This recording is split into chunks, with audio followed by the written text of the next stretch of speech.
Kills the cone.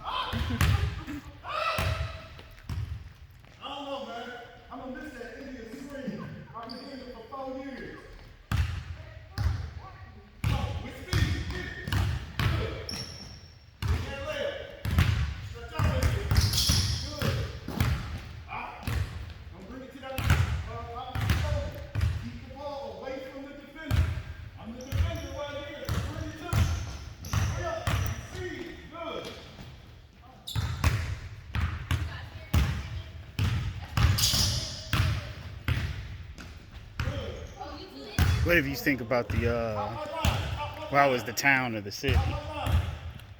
Paris? Paris, yeah. Oh, I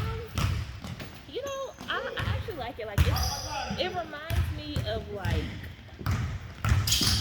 So I live, or when I was in Delaware State, I lived in like a town kind of similar to it. Okay. So the town itself is just like, to me, kind of suburban. Like it has its little country parts to it, but it's just enough. Like you got a mall there, you got the restaurants, movie theater, bowling alley, skating. Like you got enough stuff to kind of be entertained, but it's not enough to like really be out moving and shaking and be unfocused, you know.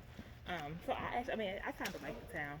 The people are real nice, and then the demographics are like pretty cool too. Like it's really pretty much kind of like just standard America. Like it's like 28% African American.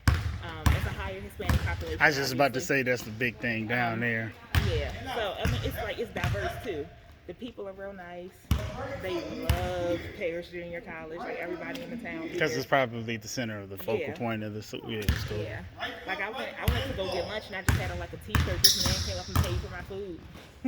So we can't wait to get back in the gym and see the girls this year because they couldn't attend the games and stuff this past season. They're really nice. Everybody's super excited about athletics. So I like it. No, that is the cool part about small towns. But you know what? Texas is a lot like that. As I've had to go through a lot of smaller towns, and I always say outside of your Dallas, Houston, Austin, and El Right. Paso, all of Texas is San Antonio, yeah, San Antonio too. which I never knew. It's like it used to be a top 10 population. Population city. I know it's probably still easily top 20. It's huge because obviously passing through there. Austin has grown by leaps and bounds since I used to pass through, and then Tesla going there definitely has grown. You know, a lot of people are flocking to there, so I know it's going to grow by leaps and bounds. But, no, I have a younger daughter that stays down there, Okay. and it's she's in the Arlington area. Actually, my best friend just moved to Denton, which I think is just north of Dallas, Yeah. that Denton area, about 45 minutes or whatever, or somewhere in between Oklahoma or something like that. So Yeah, Denton is probably like from like the Dallas airport, maybe like 35 minutes away from Dallas airport. It's not that far. DFW, what is it? Is it the fourth largest airport in the world? It's ridiculous. It is. That's my first time ever having to pay a toll at an airport. Oh yeah, well shoot, because it's so big that if you want to get, it's so ridiculous driving around it, you definitely don't. You want to drive through it. Right. I just over the last, so I would be going back and forth to Dallas sometimes. Let's say the last 25 years, 20. And I just remember a lot of the smaller towns that grew into bigger city, or was it Grand Prairie? Yeah, Grand Prairie. Yeah, and a lot of the other cities. And you just like, as I would go through then as a truck driver within the past 6 years, it's like, man, Right. like that's man. And that's why I said, like, I've been in and out of Dallas so much. I would say probably over like the last 5 years or so. Just like recruiting, taking my team down there to like the showcases and stuff. So I've been in and out of Texas a lot. And for some reason, I always figured I was gonna end up down there. Like Oh, well, you gravy. Weather-wise, it's just them two sometime September, and then it acts normal, gets to normal by October-ish. June, it's like 50-50. But once July hit, well, there. But if you go like Houston and lower, oh, it's ridiculous. Memorial Day weekend, oh my gosh. Yeah. As I said, most of July, we on the road anyway. Most of July, because, you know, that's AAU recruiting time. But if so much comes through Dallas that for that first half, we really don't have to leave that much. Because that first half is like, a lot of stuff comes through Dallas. And the second half of the summer, everybody goes to Atlanta, so.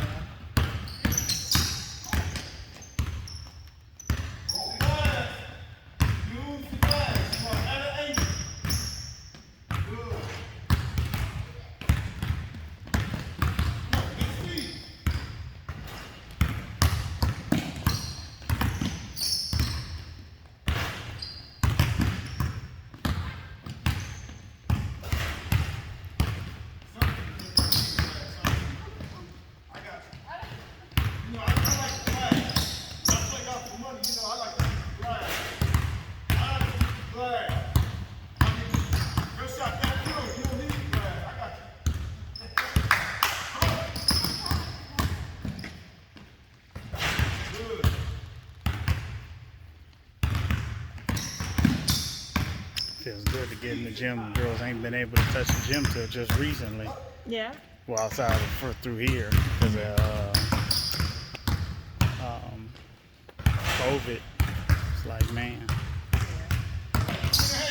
I guess they say new normal or whatever they want to call it. Yeah, I know last year our first game of the year was up here playing Detroit Mercy. And in Indiana, like the kids had to wear their masks and stuff in practice, but they didn't have to play it. So we got up here and the kids had to play with the mask on the whole game. Ooh. And I think we found out maybe like 3 days before. We were like, oh God, they gonna get up here and freak out. Last year or this past year? This past season. Oh, yeah. This past season. It was, because we started late. So our first game was like Thanksgiving weekend. Because they pushed the season start date back. Well, no, I think it was Wednesday. It was the day before Thanksgiving. So we found out maybe like that Sunday or Monday that we had to wear masks. We thought they were going to lose their minds.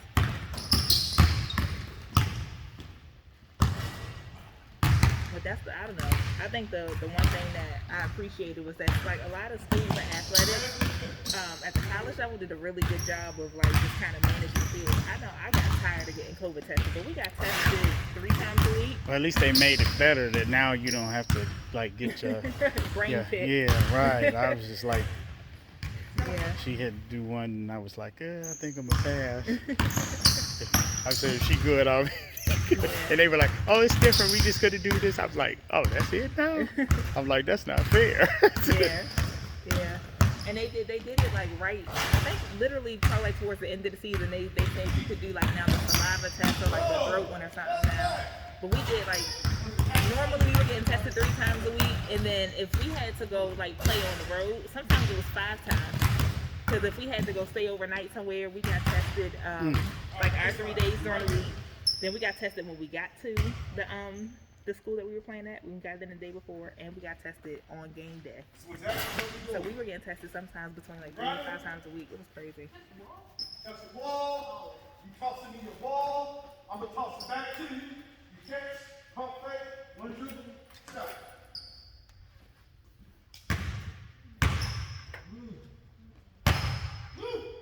Need some air in this ball. She said that. Jeez.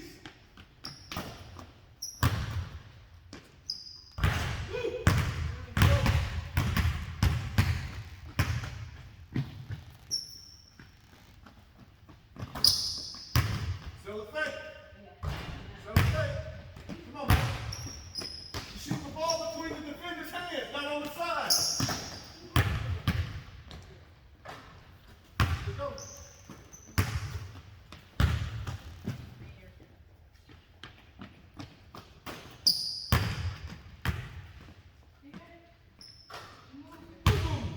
The defender moves. Oh my God. Here, I'm gonna move the defender. How about that? Seven face. One, pump fake. Sail the 3-point shot. Just don't catch it and stare at the rim. Act like you're about to shoot the 3-point shot.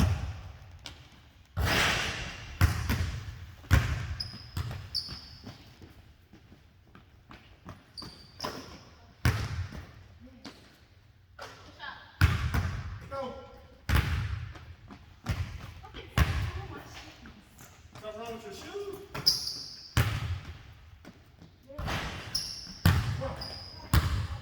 Shot that one on your way down and you shoot when you're at your highest speed. So, shot that on your way down. So now you have to lose the track. Go. At your highest speed. Good play. Go.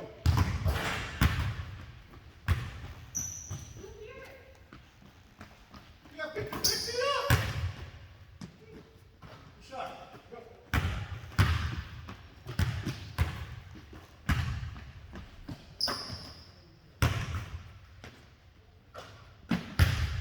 Come to baseline. Sail the fake. Come baseline. Take a mid-range shot. Let's go.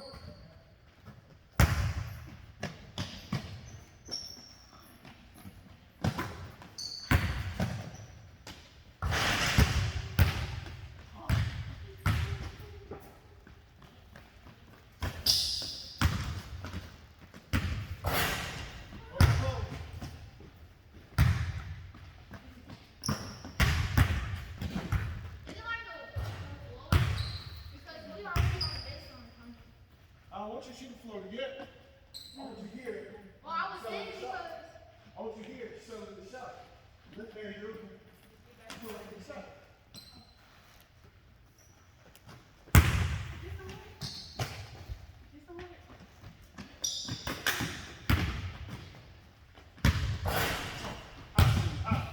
High elbow.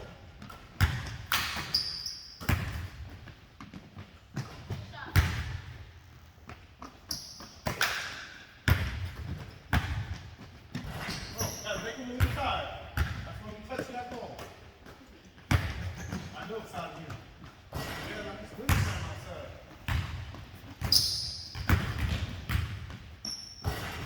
Which school in Indiana did you coach at? Indiana State. Oh, okay. Sycamores. Yep. That's what's up. I want to say, what was her name? There's two girls from the Detroit area. I know a young lady from King, Janae, I can't remember the last name, and the other one went to, her mother passed. Adrian. Yeah, Adrian Folk. Yep. Yeah. Yep, that's my girl. Yeah. That's my girl. She had a really good year. She had a good breakout year this year. That's good. Yeah, we had another one down there too. Deljanae Williams played at. That's what Martin we Luther used to King. call it, Burger. Burger, Yeah, that's yeah. the one. Or Janae, yeah, Del. Yeah, we said. Yeah. Is she still there? Okay. Yep, they both are. They're sophomores, so they're going into their junior year. They're actually on campus right now. That's with the doggone ball. Jeez. Don't use it as the weapon it could be. Yeah,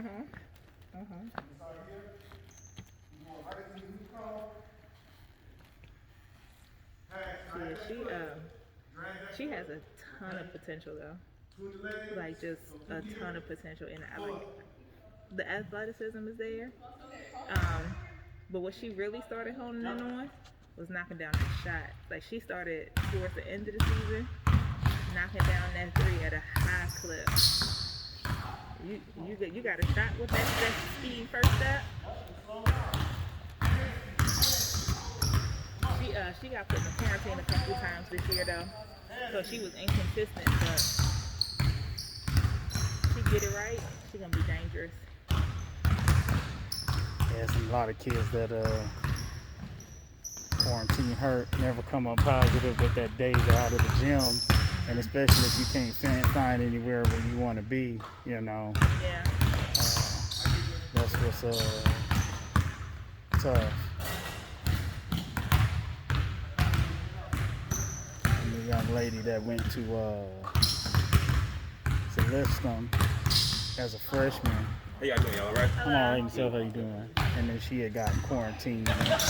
because of her teammates like 4 or 5 times during the season, and she never came up positive in it. It just, Yeah.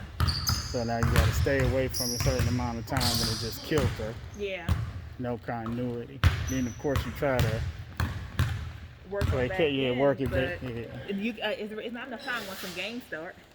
Once some games start, you don't get enough practice time, travel, all that other stuff. Because most of the time in practice, you're going over game stuff, scout, film prep, all that stuff. And our kids actually did really good because they pretty much put us in a bubble. Like they moved some of the weight room equipment into our practice gym. So we didn't have to leave for anything. The training room, our practice gym, and the weight room was all in one area for us. And they tried to keep the teams separate as much as possible. Our kids did a really good job of kind of staying in quarantine. The problem was some of our kids had in-person classes. Like we had 2 nursing majors. You can't take nursing classes online. Like if you had like a science lab or something like that. Right. So when we got put in the quarantine, it was because somebody in one of their classes tested positive, and now they were exposed. So and all this here's other a dumb crazy question: stuff. didn't they still do the distancing in the classroom though? No. Are you serious? They were supposed to. Some classes did. The science classes weren't that bad. Science classes weren't that bad. But some of our kids complained that they weren't social distancing. So I think it just depended. It depended on the professor. It depended on the class size. Because was it 6 or 10 feet? 6 feet. Okay. So. And what some professors started doing was doing a hybrid. So like half the class would come on Monday, another half would be online. Because you can space out. Yeah. Because it's hard to say if it's say like one of those 100 to 300 student auditoriums. How do you not pack it out and then keep social distancing? Yeah, I totally agree with that. Hybrid is probably going to be the thing that happens for a good while now. Yeah, so no, our kids are really good. And then we got COVID from a team that we played. And it took everybody out. Like within 7 days, we had 9 positive cases. That's crazy. Like our head coach got it, half our team got it. So I didn't get it, the other assistant coach didn't get it, our graduate assistants didn't get it, and then maybe like 4 kids. So they just one by one. We got it from one team, and then our kids, because they couldn't hang out, like on campus and stuff, they had like a team dinner, movie night thing, and they spread it amongst each other, and that was it. So we went down, I remember we went down on January 24th, and when our first game back was February 24th. We were out for a whole month. Jeez. Yeah, because you got to make sure everybody, and some people hold on to it longer than others.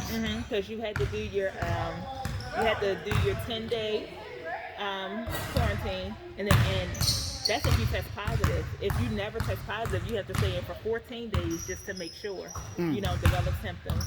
And then our training staff and our doctors put you through like another 7-day progression because they don't just let you run out and play, just in case you have like breathing issues, heart problems, stuff like that.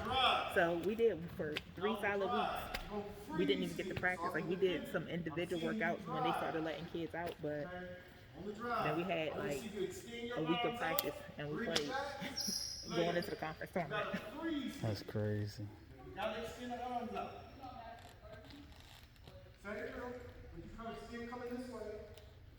That's a whole nother wrinkle.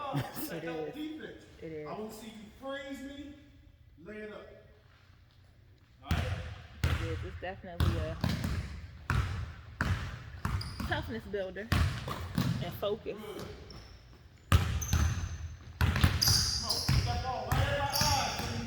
You have to teach our kids, like you don't know when they're gonna take it away from you. So you gotta try to make the most of every little rest you get in here.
when are they going to shorten the periods of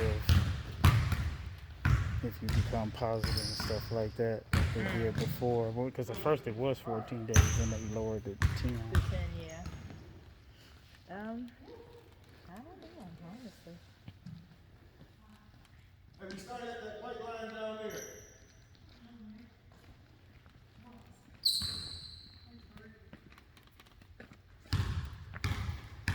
Between these two cones right here, between the green cone and number 5 cone, all right, these are the hot spots for 3-point shots, okay? In between this little box right here, these are the hot spots for 3-point shots.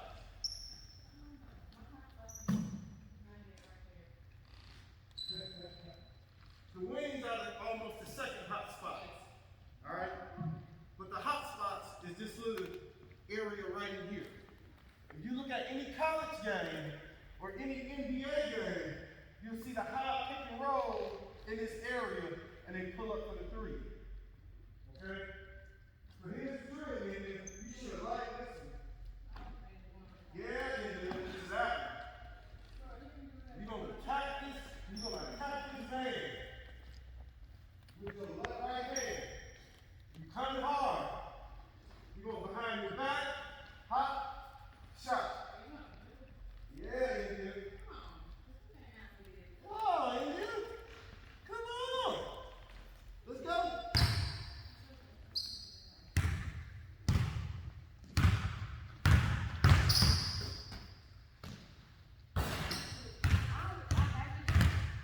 How else are you doing?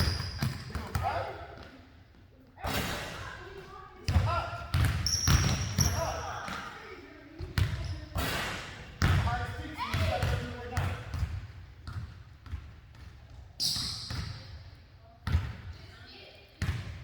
Right. Keep. Don't cross your legs. Good, India. It's all in rhythm. When we talk about rhythm shooting, good.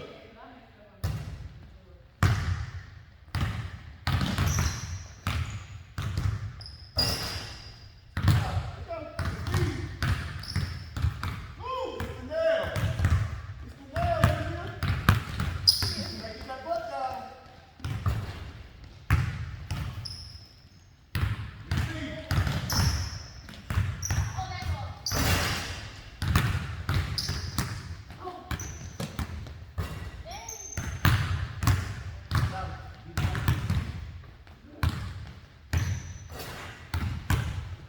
Come on, with speed, with speed. Don't slow down. I want you to be able to do this when you're tired. Do it when you're not tired. There you go.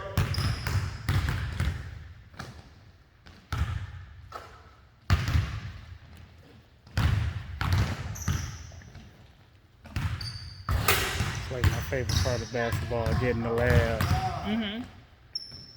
work on things, fine-tune things. Yeah.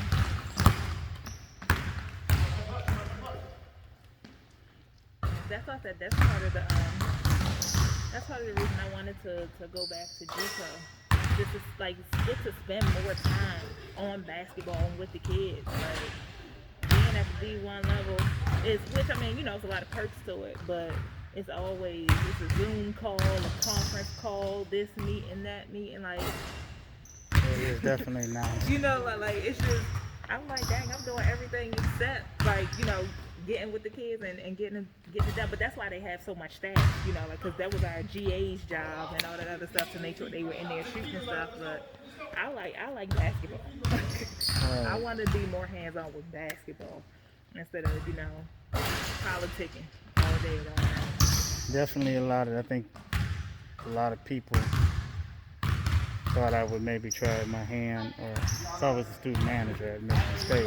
Okay. I tried out and then became a student manager my last 2 years of college, which was the first 2 Big Ten championships, and then the first year going to Final Four at Flintstone. Okay. So,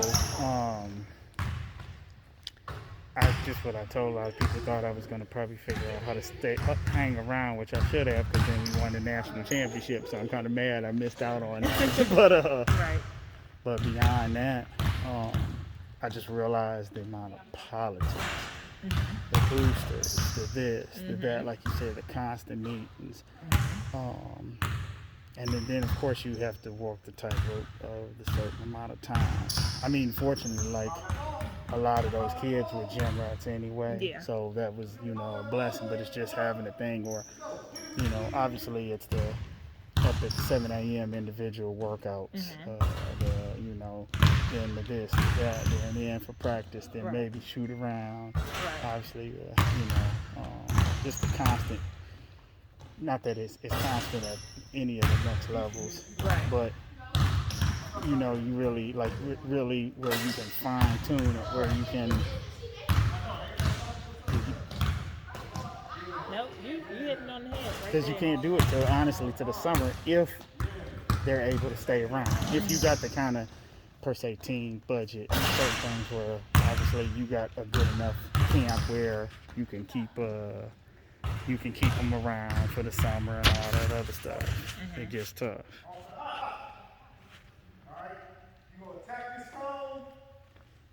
And then Coach Izzo, he was serious about his summer camp, so this wasn't just let's get this money, which it was cool because that's probably what definitely enthused me about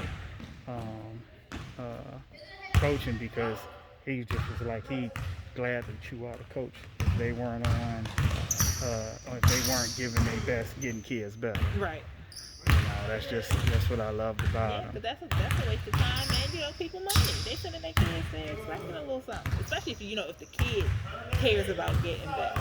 Some absolutely. people send their kids to camp just because they don't want to deal with them. Right, babysit. Yeah, right. Babysit. You got a group, with some kids that's really in there trying to get some work and give it to them.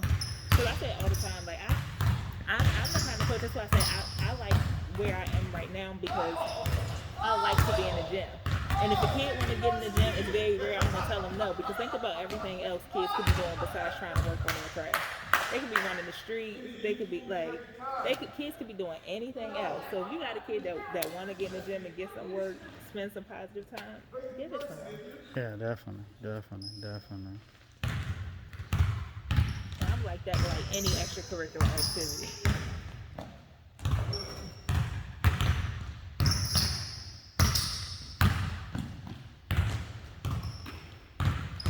No, that's especially at the younger ages. That's what's so important, especially like young ladies. I feel for them they fall off because nobody wants to put that extra time. It's just like, okay, I'm gonna cherry pick this kid and do this. Okay, well, y'all just get in where you fit in, or you'll probably quit after a while. It's like, It's true. That's what it's a big kind of upswing right now. People investing into girls sports. Like I know it's a lot of athletes. A lot of the athletic companies and apparel stuff, they starting to really send some money that way because they need to. I explain this. I always say these are simple numbers. If you the number one base population, more women than men. Let's start off with that. Right. So the thing becomes the equality and the equity in certain things is important. But if you just realize your strength in your numbers, it far away. But the bad part is, it's like I tell a lot of people, the investment comes once all of a sudden women get the $1 million contract. Right. Then all of a sudden it's like the gyms get filled, because just like with the boys, mama, and everybody, well, the bad part is the sleazy part that come with it. But everybody now is like, oh yeah, the next up you product, like every young son gonna go pro. That's what the coach is telling me. Exactly. So, but it's like sheer numbers wise. Like when I used to go to the shop games back in the day, and they did a great job, I think, of community outreach. But it's it's there, But the outreach, because even in most schools, most of the time it's normally good girls, they just don't put enough time in. Right. Or they don't try to put enough time in with the girls. Excuse me, that's what I mean. Right. No, I get what you're saying. Because at a lot of places, the girls are like the afterthought. The after, and that speaks a lot to, you know, how the girls' game has not grown in the way that the guys has over time. But I think it's, you know, they're starting to figure it out. I'll never forget my indoctrination into girls could play ball too. I was in, I think I probably, it was early part of middle school. Yeah, it was middle school. Or maybe now it was, yeah, close to middle school or maybe before middle school. And, you know, it was our neighbors next door, their niece had come to visit. And so she had a varsity jacket on, didn't know any better. And she was like, it was me and some of the other younger neighbors, kids. And she was like, I want to play. And I was like, I said the wrong thing. Girls don't know how to play basketball. Oh my God. Well, I discovered that girls could ball. Oh my, relentless.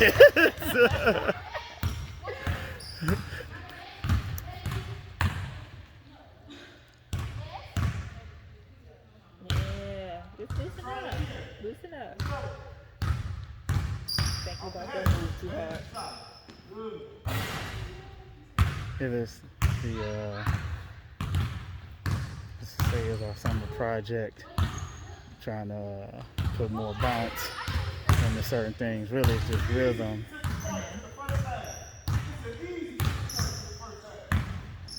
Bounce and rhythm. I said I was going to try to teach you some ballroom dancing. Because it's really just transition, weight. You know what's funny though? When like I had to ask a lot of my kids this year particularly, like, can y'all dance? Like, I had to ask, but you know what? I realized I never really had that issue, kind of where I coached before. But for some reason, them kids at Indiana State, Man, where the let me like, tell you, TikTok got these kids thinking they doing something. If you said go dance with that person, huh? I was like, What do you mean, like you follow it? don't What's have no that? rhythm, y'all Oh no, had, they like, don't. Like, Looking like they were convulsions, right? Oh man. Seriously. No, but I asked a lot of them because when we're going and doing, especially like stuff like this, where you're talking about like one-on-one score breakdown stuff, like it's the execution of the move, but it's your confidence. Fluid, yeah, in being it. fluid, Like, yeah. It has to be fluid. You can't be looking like you're like, oh, I'm going here and I'm going here. Like, it's just a little. Well, hold on, looking like one of them videos where you see other persuasion trying to teach somebody dance moves. You looking like, how'd you break it? Right. First you do this, you be like, Lord, Right. look as stiff as a harding board. But that is most about the best they can do rhythm-wise is bob the head. Yeah. I was like, so what do y'all do when y'all go to parties? What do y'all do? Stand around. And take pictures. That's about it. Don't Take be on the pictures and selfie Snapchat. around everybody. Yeah. Like, look at Take the me. video. Like, I just was saying, like, social skills. Oh my goodness. I see it,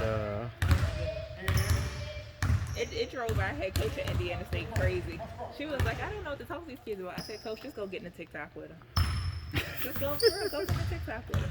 Once we started doing TikToks with the kids, it opened up a whole new, like, they were like, oh, like, because that's how they, like, hang out, you know? Like, they don't just sit and then they started coming in the office and sitting and talking and stuff. I'm like, whatever they interested in, you just got to go figure out what they're interested in and take interest in it with them. yes. Yes, So if they like TikTok, we're going to do TikToks.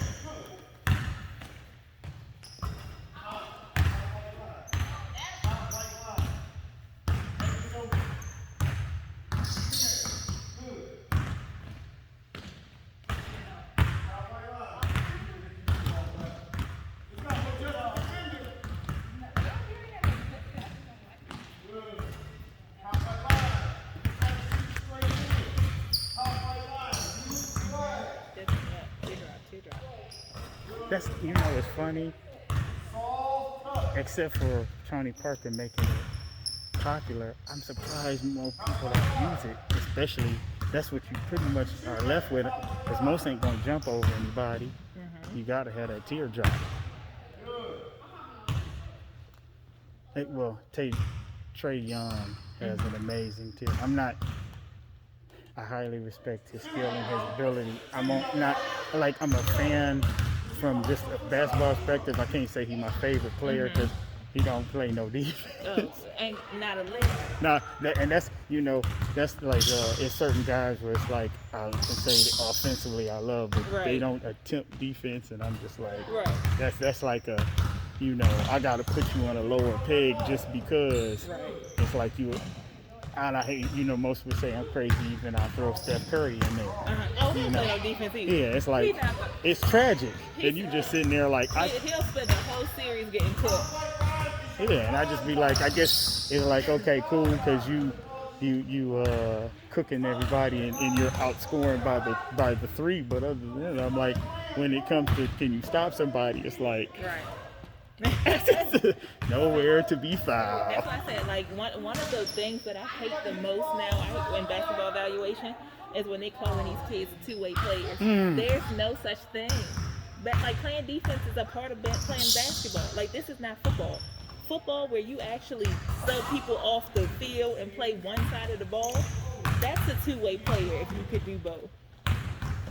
Like, it's no subs every time the ball changes possession in basketball. That's just part of the job. It's part of the and the fact that it's like it. And I hate the fact that like now everybody says it. It's on every evaluation. High level two-way player. No, that kid just playing basketball. She's doing what she's supposed to do. Let's not do that, because now you're making it like it's okay for a kid to only play one side of the ball. How about a point guard that passes and you be like? That's what they do. Yeah. So now we're going with the and I get it, the combo, the hybrid, this and all this. But I've told people, realistically, you can't tell me one score first point guard that won a championship. And I know most people will say Steph. He's not a point guard. He's not a point guard. Number one, they changed the way, so he's more of a two. He's an extra two, but you have Draymond Green. Because if you took Draymond Green out that situation, not saying he's gonna get his money, but realistically, it changes everything because he's to not have to worry about being a playmaker. Right. And the system is just a hyper.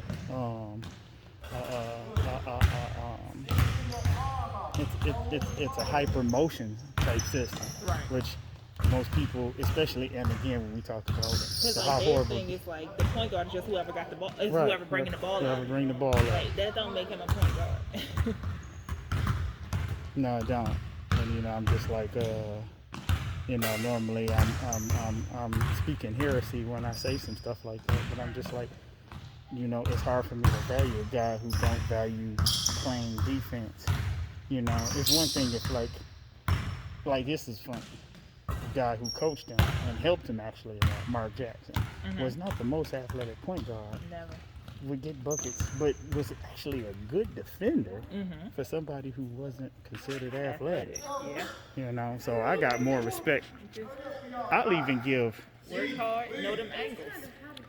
I'll give a.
Trey is deadly at that angle.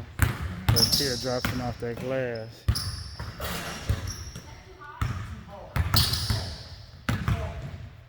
Especially that he had a level you put such in English, it stops spinning. As soon as it hits the glass, it drops straight in. I'm like, man. Yeah. Get that defender off you. You have to always turn your head. Good. Soft. Got that on your way down. Good. Good.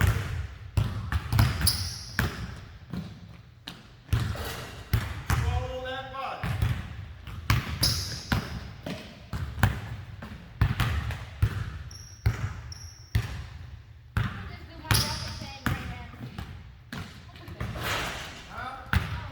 I'm way too far.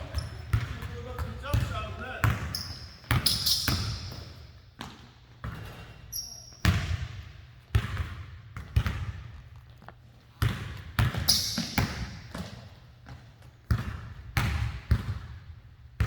Hold on, Reggie. Looks in right in there. Looks in right in there. That's why I want you to hit the glass. Right in that area. Yeah. There you go. That's good. Oh, I know it is.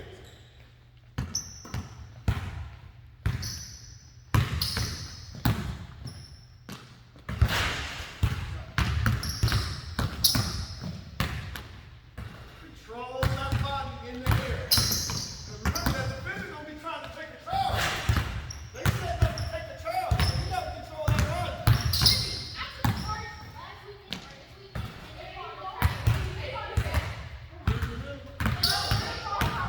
You know, light-skinned girls really don't take charges. You know, y'all don't take charges. You got blue eyes? Look.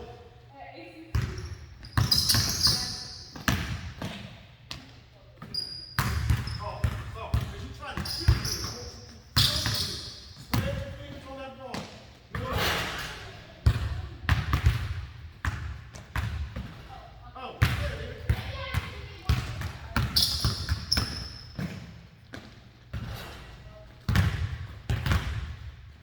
Keep it. When you come back around, zero.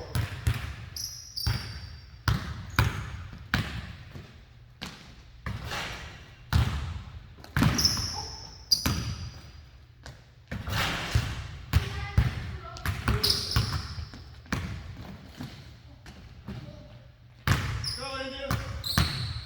We'll catch it on video, but I'll catch it right now. Oh! That should be that man, right there.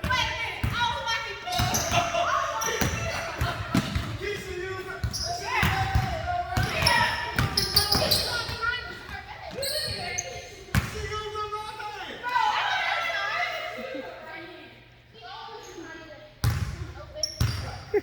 Okay, I gotta see this. I'm watching this. Come on.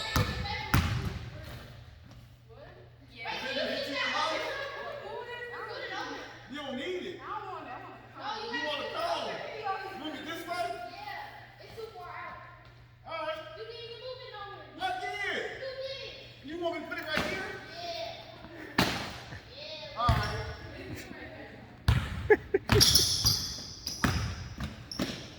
It's too easy. Out the Euro? It's too easy. That was a little easy. That's too easy. I gotta see this. Got it on video. Got it on video. Watch the feet. Yeah, the Russian judge gives it a 4.2. Keisha didn't even step that way that time. She thinks she should. Nah. Y'all playing with my emotions. Y'all playing with my emotions. Step and go around. No, angles. Let's go. Angle. Yes, India. Yes. Yes.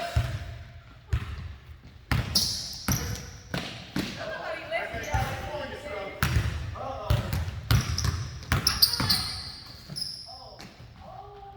Oh. No.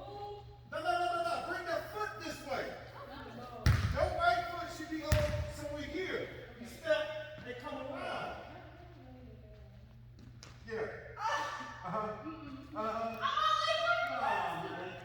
Hey, Semie, your gate is closed. Open your gate on the turn. So Keep a wide gate. Cause you straight up and down. That's the only reason why. No, you got to get wider. Your legs are close together. Open your gate. Get bouncy. Yeah. You got it? Let's see.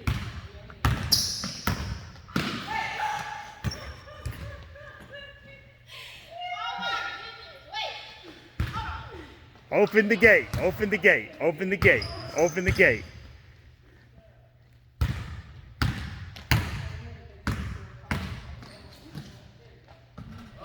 Open the gate before you get to it. Open the gate before you get to it. Okay.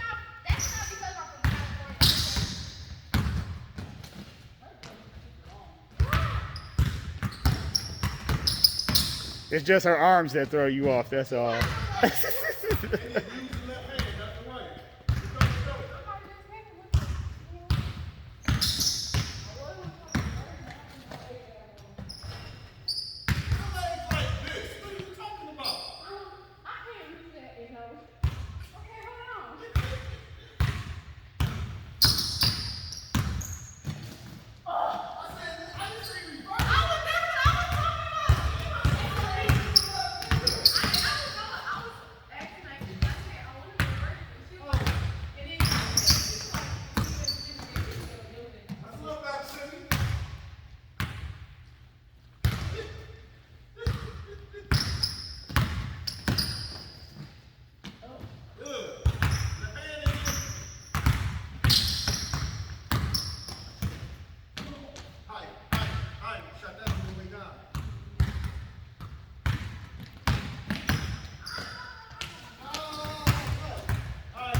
Cindy? Somebody might think you can actually halfway shoot. 30. I gotta watch that game. Man, I was like, nah, she was like, you couldn't miss a shot? I got 15 minutes on that part. Oh, that's Woo! Tell me, I did right now. They can't get me, boy. Shot that on the way down. Shoot the ball at the highest feet.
Speed up the release, Semie. Speed it up.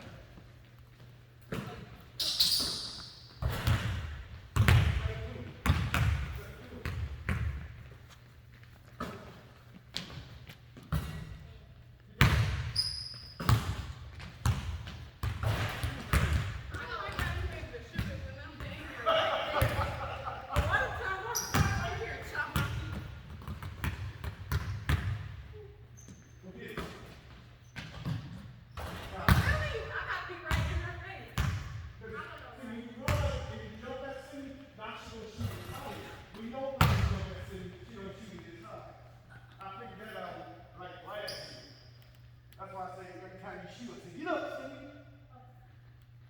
You guys put that together? No, I didn't.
So where'd you play at? I played D2 down at Virginia State. Okay, that's what's up. Yeah. And so I always said I wish I had been more educated about the basketball options coming out of high school. Cause I actually got recruited by a couple JUCOs, but I thought at that time that JUCO was for kids that didn't have good grades and stuff like that. And then I had like some D1 offers, and it was like I was a little bad coming out of high school. I'm not even gonna lie. I was like a little bad. But you grown right, to a right. good citizen. So like I had like some D1 offers. They were like, oh, we need you to come in and take a red shirt year. I'm like, y'all want me to practice all year and not play, and I can't travel. When did you graduate from high school? 2005. Okay. So came out in 93. So the stigma of JUCO, more so for boys, men, was going JUCO. There was rare coaches that the stigma was if you were JUCO, the politics, you didn't get the floor, because it was like the 2 years left versus the 4 years you put. So obviously higher politics. I guess probably the beauty of 2005 and now is, hey, we got to win. So whoever come in here And that's what it is, because you get kids with college. That's what I'm saying. Like, I wish I had really known about JUCO, because it just wasn't something that we talked about a lot in Baltimore. As if like it's not good enough when it. Right. But now I know, like you said, when people need, like, if I need an impact player as a D1 coach, especially if I'm not, you know, like in a Power 5, or even like some Power 5s will, but if I'm like a true mid-major and I need an impact player right away, I know at a true mid-major, a freshman is a hit or miss. Because they have that adjustment period, you know, first time. Will they be able to adjust? Right. Are they really as good as a JUCO kid? She got college experience, and then depending on where you get them from, well, dang, they playing against a kid that's going to Clemson. She done played against a kid that's going to UTEP. She playing you've seen them compete against other high level players too. It takes some of the guesswork out of it. And that's what a lot of people don't realize about JUCO. Is like, for those, especially those borderline kids, where people are like, oh, you know, like maybe, or maybe even if you just need a year, like she really just need like a good year of like conditioning, weightlifting, you know, like really just getting that body together. JUCO is a gold mine for a lot of mid-major programs. And so I say, when we were at Delaware State, we turned over the roster when I got there, and we signed 12 kids. 12 kids, of the 12 kids, 7 were JUCO. 7 were JUCO. 2 came from Alabama. 4 came from the state of Florida. 1 came from Texas. That's where good JUCO is. I was just about to say, yeah. Like, and a little bit of Iowa. Yeah. A little bit of Kansas too. Kansas is hit or miss. Like, yeah. Like there was a time where Kansas was up there, but it's hit or miss right now. They've actually gone down, because so what happened in Kansas while I was out there is that Kansas used to have a certain number of kids that they could have out of state. So you had to have like the majority of your roster from being in state in Kansas. But then once it opened it up to, like, you know, now it's kind of like a free for all. A lot of those coaches aren't getting, the teams aren't as good because those coaches haven't had to recruit. They just been getting kids because, you know, the best schools in Kansas knew that they were going to get those kids. So shooting fish in the barrel thing. It was like, now you got to go out and recruit to kind of compete. So it's like the gap in Kansas has grown to where everybody was kind of good. Now you really only have like 2 real good programs, and then the rest of them is like, because a lot of those older coaches never really had to recruit. They would have Kansas kids and they have international kids. It was very rare you would see somebody, like, you might see one person from New York or one person from Philly or one person from Baltimore at a Kansas school. But it was Kansas kids, some Texas a little bit, and then all international kids. Definitely the 2000s is when the international kids really came into play. But a lot of them, if you think, were playing some form of pseudo club ball, something, semi-professional, whatever, since they were young. Yeah, like there's 2 kids right now that I've been looking at. One of them is from Poland. She was playing on the Polish national team, like the team right under the Olympic team. And then there's another kid that is from Nigeria, and she was playing on the national team. But it's different over there.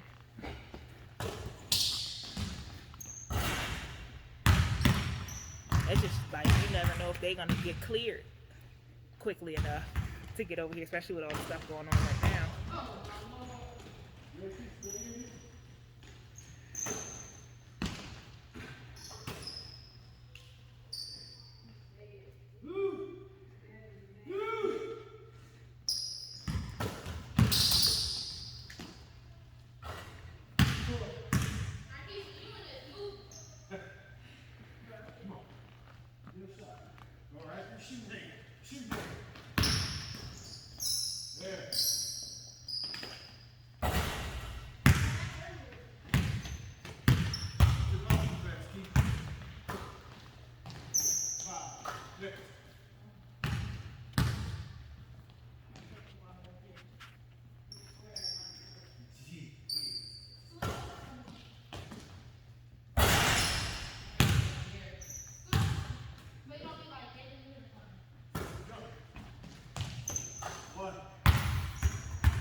and you some info on the school. Did you get a chance to look at any of it? No, I haven't. No. It's just been between her being at work and then me being at work. I said, actually, probably tonight is going to be a great night to sit down and get through some stuff. Because actually, as a matter of fact, her mom had mentioned it to me yesterday. I mean, he had, Coach Lindsey had mentioned and talked about it, but I haven't known anything because.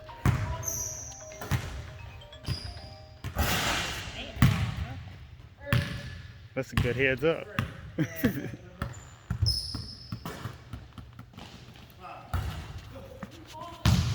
Because I know she had, well, I have family. I got a ton of family down there.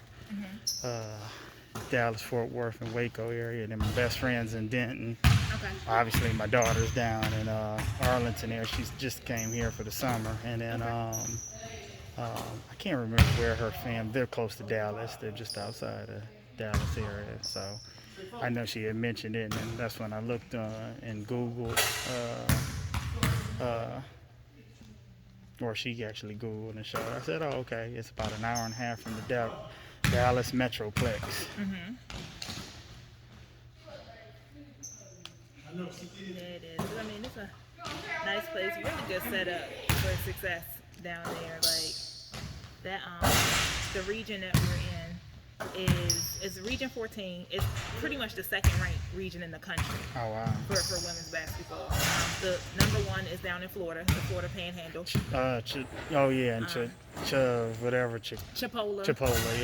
yeah. Northwest Florida, Tallahassee, Gulf Coast, like that. That's that region. And then we're number 2. So we have Trinity Valley, Tyler, Paris, Angelina, Glenn. I mean, it's a schedule.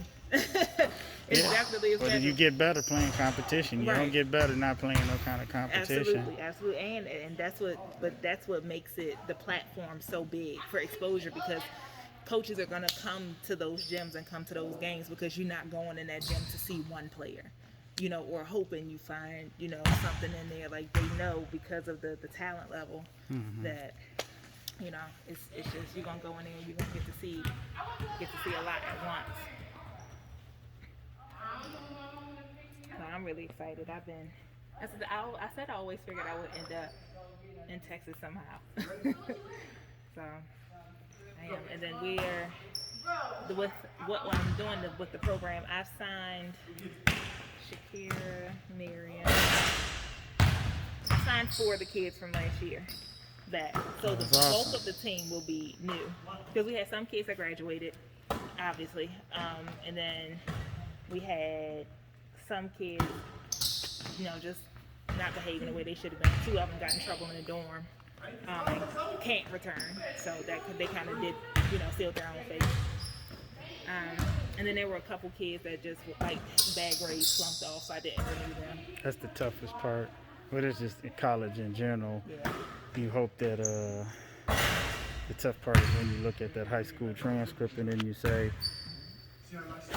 do you even have the ability to be able to, and you hate to say, use the term hack it here, Right. but do you have that ability where, like, it's college for real, because obviously the basketball is what will get you here. Right. But you can't forget about the rest of your life. Right. And I feel like how I'm used to doing things, and this just, to me, comes from my own experience as a student athlete, and then the programs I've been around, is like, we have structure. Like, there's academic support. Like, we call it 360.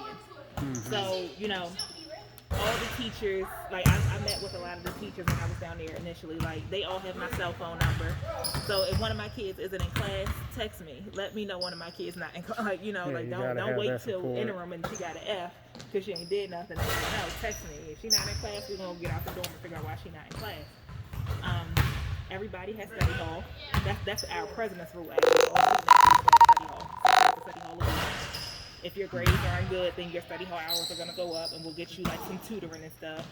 And then we have like weekly check-ins between me and the rest of the staff. We'll take a group of kids and make sure we're checking in with them weekly, staying on track with their assignments and stuff. So it's like put you in a position. How I've taught is we put you in a position to make sure you're successful, especially when you have like freshmen and stuff. Like they have to get to that transition part of it. So Absolutely.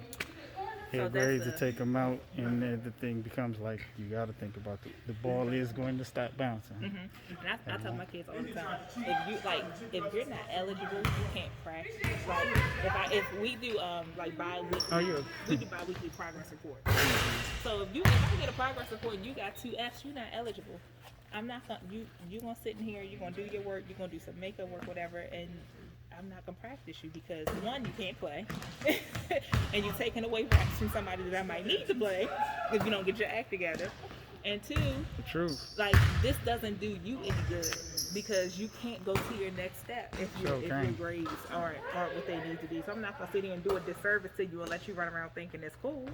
No, we gotta get you back on track. And sometimes taking away that basketball is like it's the wake up call for a lot of kids. And the bad part is like if you can, well, sometimes you kind of know already, but it's like, you know, how many chances you gonna get when you need to, you know, because the thing is what's back on, Right. especially without some form of education. Exactly. No, you're right about that. There's only so many plant jobs out there, plant jobs. I say it like that. Right. And most of everybody ain't trying to let them mugs go. Right. So then the bad part is, especially we see it on the boys' side so much, because they do what they can do to pass them through.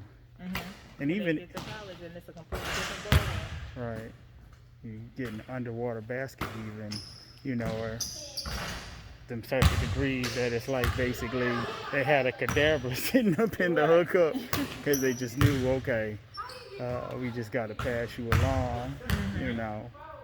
But yeah, Because I say also, like, I'll work with a kid that's trying. If a kid is like, you can struggle. Again, they teenagers at the end of the day. Young people that's trying to figure out life and how to start navigating life as adults. So I don't expect kids to be perfect. I really don't. But, you know, when something's going wrong, like own up to it, take accountability for it. Let's figure out how we're going to get it together. And if you have like a plan and you need some help with getting it together, I'll help you get it together. But accountability and just wanting to do well. got to do your part. Yep. Instead of others doing it for you. Definitely. Jump, jump.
and you jump.